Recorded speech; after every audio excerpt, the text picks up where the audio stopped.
Hello and welcome to the Mal and Johnny Show. I'm wearing a hat. All will be revealed later. But today we're going to talk about It's My Shout. Johnny, great to catch up with you on Friday night at St. David's Hall for the It's My Shout Annual Awards 2023. It was a good night, wasn't it? Yeah, it was a very good night. I mean, they do some wonderful work. 25 years he's been doing it, you know. Amazing. And he's made a lot of big names. Apparently, one guy that was on... Did you see that series Gold? Yes. Which is all... Well, the bloke that was the smelter that did a run to Spain, he started on My Shout. Wow. And apparently so did... what was the guy that got up at the end? Famous actor. I think you probably are gone to get your train. Yeah. Oh, I've forgotten his name. He's on Stella. He's on all sorts of Oh, Owen Teale? Was Owen Teale there? Owen Teale. Owen Teale. And apparently he started on it as well. Who knows? You know. Well, that's the great thing about it is if you give kids a chance, you know, when nobody else is giving them a chance, they'll remember in years to come. Exactly. They'll want to, they'll want to help other people. I was giving the award for music, and I'm having a little chat. There's a lad called Lem Freck, who's from, I think he's from Newport originally, maybe Cardiff. Anyway, he's a rapper, and then the other lad, Damien. Well, I knew his dad. So I'm saying to Damien, so what are you up to these days? Damien Reynolds, his name is. He said, I do the sound on Britain's Got Talent, and all these different shows like The Masked Singer. He does Britain's Got Talent. No, Britain's Got Talent. He does America's Got Talent, Australia's Got Talent. Wow! All these different shows. So he was just telling me about he's getting the calls in from Simon Cowell now. What's their acts they need to mic up and everything. So and he didn't start on It's My Shout, but Roger Burnell was his teacher in school in Porthcawl. Right. Same for Rob Brydon and for Ruth Jones. And obviously Roger's an inspirational guy, isn't he? He's a fantastic bloke. I mean, and he's so unassuming, I mean, he's a lovely fella. It's funny, I should make that crack about Ruth Jones, but it wasn't a crack. It was the truth. I said, even Ruth Jones had to start somewhere, I said. She started as a ninja turtle on a pantomime for Stan Stennett. And you were there. I mean, you were there. You saw it coming through. But you've got to start somewhere, and you need that early encouragement, don't you? And that's what Roger's been providing. And if people didn't watch your film, A Not So Silent Night, because you're one of the stars in this year's series. Well, I was appearing, yes. Well, I know you're not one. But it won for best script. It won best script. That's fantastic. So all of those people. So obviously there's kids. Let's call them kids because they are to us, and even the professionals are kids to us now. But they worked side by side with seasoned professionals. Yes, they had overseers. So, for instance, Gareth Rowland was the director overseeing Reese, who did ours.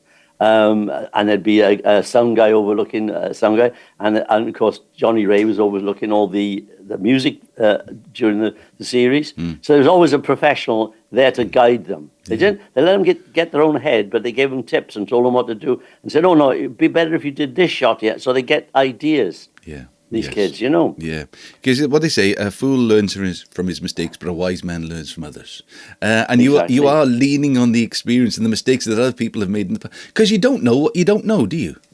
Oh, well, exactly. Yeah. There was a director who shall be nameless for the BBC Wales, and he made such a cock-up of something. They used to use it as a training film, how not to direct. I won't say his name. No. Tell me afterwards. Tell me once we finish recording. It won't go any further, you know me. That's right. But there's all this thing about, I remember, you never think about it unless you've been crossing the line, where you're doing a shot one way and then you're doing a shot another way. Yeah, and then when you cross the line, it confuses. It's a bit like when they do the international rugby now, because at one stage, the team in red's playing from left to right, and then they do a different shot and suddenly you think, how did they've crossed the line, Johnny? That's the vision mixer's fault. The thing is, what people don't understand who've never been in the business, when they do film as opposed to TV, which is sometimes, if it's in the studio, it's multi-camera, as you know. So they just cut camera one, camera two, the girls up in the box tell them. But when it's one camera, which is film, they'll do a master shot, i.e. you and me talking, and then they'll do your point of view, so they'll shoot the same scene over my shoulder, and then they'll do the reverse over your shoulder. So they've got 3 shots in there they can edit in. Yeah. That's how they do it with film. It's totally different from TV. And mind you, a lot of TV's done on film now, of course, because not much is done in studios, as you know. Yeah. Okay, to the night itself, it was quite a star-studded night, and great to catch up with a lot of old mates, wasn't it? Well, that's right. People we haven't seen for ages. Always talking to people from North Wales who'd come down specially for it, and all this, because she's only just finished doing the tour, so it was lucky she was around. Yeah. And we turned on SOC last night to look at Henno, and we're plastered all over it because Rodri was there, and he did Dolwyn and showing shots of people on stage. I think he saw a shot of you up there. We are ubiquitous. That's a good word, isn't it? I've been called a lot of things in my time, but we look. I thought you look stunning, Johnny. I thought you looked stunning. Oh, thank you. I thought I'd put the frock on for the night. I call it my working suit. Because whenever I do a show, I always wear a dress suit. Yeah, it was. I tell funny. you what. Yeah. Did you see that lovely? I think it was. I forget which comedian said it. He's looking at television. He said, "Look at this guy." He said he's doing comedy. He's dressed for a felony because they told him to go on in a t-shirt and a jumper. And that, in the old days, we were always done up with a booted and suited. It was funny because I think Alwyn was saying, "Can you look after the keys?" And he said, "I can't. I can't put them in my pockets." It's like that's right. I got no pockets in my trousers because my tailor was a guy called Robbie Stanford, who was famous. He used to do everybody's suits. Tom Jones, Engelbert, you name it, he did it. Des O'Connor, Glenn Campbell. And I learned where this guy was because on TV you had, I think it was Bruce Forsyth. He'd come on and say, "Another one of Robbie's." And I thought, "Who's this Robbie? He's a bloody marvellous tailor." And I found him. And he was in Shepherd's Bush at the time. He ended up off Bond Street.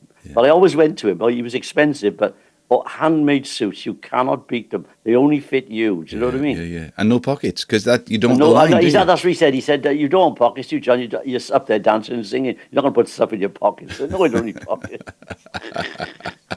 That was great, and Alwyn looked. I mean, sparkly. I must say. Yeah, she had a sparkly frock on. Looked great, and it was. We were all flitting. We were all networking. Right. Even you had a suit on. I had a suit on, but everything's got tight over the last 2 years. So I put a black jumper on rather than a shirt and tie. Yeah. In fact, I wore my granddad's silk white scarf. The scarf. Yeah, that was nice. Yeah, that was from that's probably about 100 years old now, and that's fantastic. It's got a little patinaed. But I'm afraid about washing it in case I damage it, So, do you know what? Old things like that. My grandchildren, they had a special day at school. It was a Victorian day, and they had to go dressed semi-Victorian. So I've got these boots in the house that were my great-grandmother's. It must be 150 years old, these boots. Right. They're beautiful. They're like brand new. Little button boots they used to wear. And they fitted her. And she went in those. She looked lovely. Wow. What have you done? I was thinking I'd give them to the museum up at St. Fagans because they're just sitting in my cupboard, Yeah. What have you done to your hand? Oh, these are my... I've been working on doing the cartering outside. Right. And, I got a bit of arthritis in the thumb, so I put these on. Right. So they don't, keeps the thumb fine. Okay. Nothing wrong with it. Well, which brings me to the hat. What's the matter with your head? Yeah, what's your hat on for? So, is it cold in the shed? It's freezing in the shed, and I was doing a bit of gardening, cutting down some trees, and the trees didn't like it, Johnny.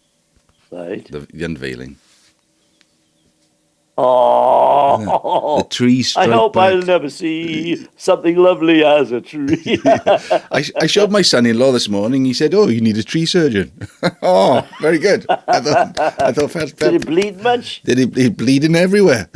Bleeding head. God. Yeah. And, anyway, I'm not one to moan, Johnny. I'm not one to moan or make a fuss. I know that. Yeah. I just carry on. Number 9 in the heritage charts with that Mike Reid. Hey, wow, Mr. Mike Reid. I'll be seeing him soon, I think. Hey, really? You've got something lined up? Yeah, well, I had a little message. It's not confirmed yet, but they're doing something for, what's it called? Talking Pictures? Talking Pictures? Talking Pictures. Oh, wow. And they want to interview me, so I'll give you the update when I get it all fixed. Fantastic. Okay, so we'll let you know about that. It was a joy to be at the It's My Show, and they'll be back next year. And if anybody's listening now who's got... kids who are interested, I'm not quite sure exactly what the details are, so this is a bit rubbish. But we will we'll put the details of It's My Show, the website. And if you look up My Show on the internet, you're going to find that. And Roger Burnell is the main man. He's the one that's done it from day one. It's My Show. He's a wonderful bloke. Was he a drama teacher or something? I think he was. Yeah. In Barry, I think it was. And I love his gear. He always wears very flamboyant gear. Wonderful jackets. And the great thing is, he sort of just gently twists people's arms to do things, isn't he? It's not like you must do. It's like, would you? Yeah. It's like, yeah. He's a man who's hard to say no to. I've done it twice now. I did last year as well. I was a rabbi last year. I always get the swarthy part. You know, of course you did. I get Italian, Spanish, Jewish. I don't get many Welsh people. Well, as Welsh as they come. In that case, John Tudor Griffiths is my full name. Yeah. Well, the thing is, you could probably get that tan tax deductible if it's leading to different roles. You know, it's like 3 weeks in Port Aventura, you could put it down against your tax. Oh, Alan Jones said on the radio once, Johnny Tudor's the best suntan in Wales. Well, listen, he's a man who knows his sundance. That's good, man. All right, well, look, it's my shout. So, yeah, if you want to know anything about it, actually, probably best just to put It's My Shout into a Google search engine. Yeah, and stick it on iPlayer, because all the 6 films that we did this year will all be on iPlayer, Fantastic. BBC iPlayer. Okay, you off to look after the grandchildren? No, I'm going to finish carturing my patio. What's a cart? With carture? I see what you mean with a cart. Yeah, I'm going to clean it all. Oh, it's become a verb now, is it? Not just a noun. Well, I use it as a verb. I thought it was like charcuterie, or I wasn't sure it was something I shouldn't have. I love that, when the words are used like that. Like, for instance, there was an old program on the radio said, do you fancy, what do we do for holidays? Do you fancy shankling? He says, I'd never shankled.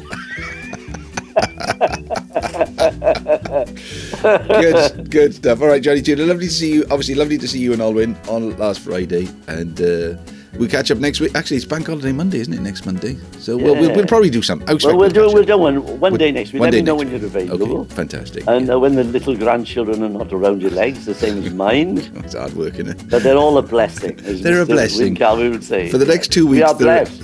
for the next 2 weeks, we're even more blessed than normal. All right, Bob. All right, mate. Yeah, see you soon. See you soon. Yeah, it's goodbye from him. And it's goodbye from him. Cheerio. Bye-bye.